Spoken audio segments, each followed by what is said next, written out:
श्रीमद् भागवत महापुराण तृतीय स्कंद 30वां अध्याय देह गे में आसक्त पुरुषों की अधोगति का वर्णन। श्री कपिल देव जी कहते, माता जी, जिस प्रकार वायु के द्वारा उड़ाए जाने वाला मेघ समूह उसके बल को नहीं जानता, उसी प्रकार यह जीव भी बलवान काल की प्रेरणा से भिन्न अवस्थाओं तथा योनियों में भ्रमण करता है, किंतु उसके प्रबल पराक्रम को नहीं जानता।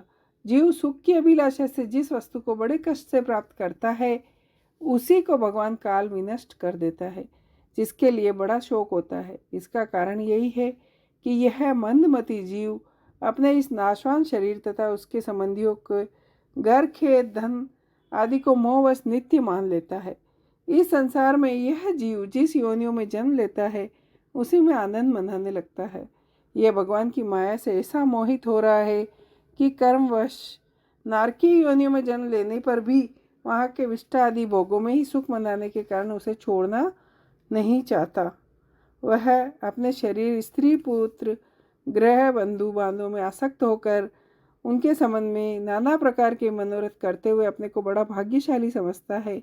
इनके पालन पोषण की चिंता से इनके संपूर्ण अंग जलते रहते हैं, तथापि दुर्वासनाओं से दूषित होने के कारण यह मूड निरंतर इन्हीं के लिए तरह तरह के पाप करता रहता है।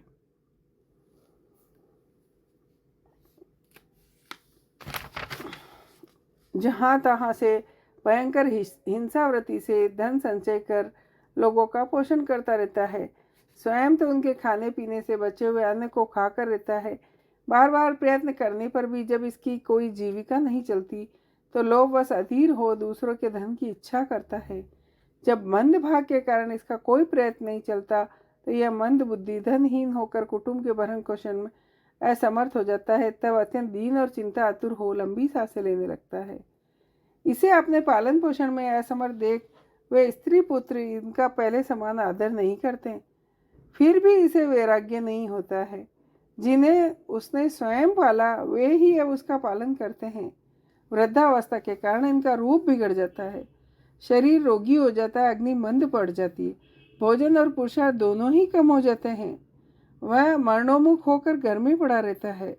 मृत्यु का समय निकट आने पर वायु के उत्क्रमण से इसकी पुतलियां चढ़ जाती है। श्वास प्रवास की नलिकाएं रुक जाती है। खांसने और सांस लेने में इसे बड़ा कष्ट होता है।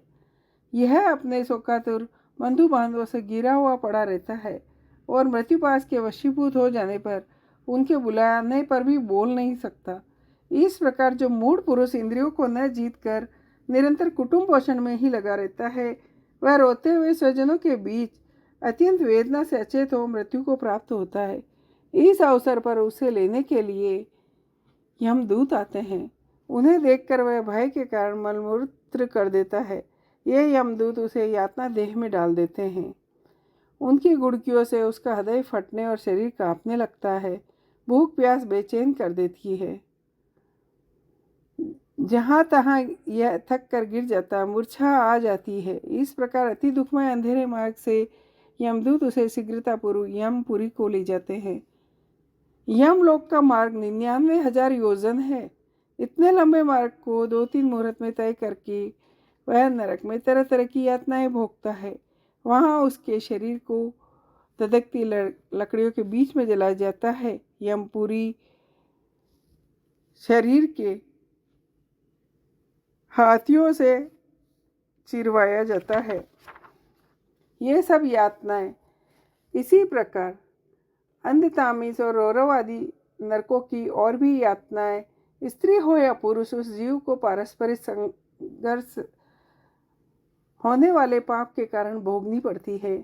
माताजी, कुछ लोगों का कहना है कि स्वर्ग और नरक तो इसी लोक में है, क्योंकि नारकीय यातनाएं या वे यहाँ भी देखी जाती है। इस प्रकार अनेक कष्ट भोगकर अपने कुटुंब का पालन करने वाला, केवल अपना ही पेट भरने वाला पुरुष उन कुटुंब और शरीर दोनों यहीं छोड़कर मरने पर अपने किए हुए पापों का ऐसा फल भोगता है।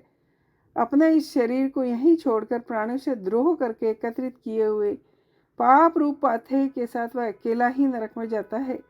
मनुष्य अपने कुटुंब का पेट पालन में जो अन्याय करता है, उसका देव विहित कुफल वह नरक में जाकर भोगता है।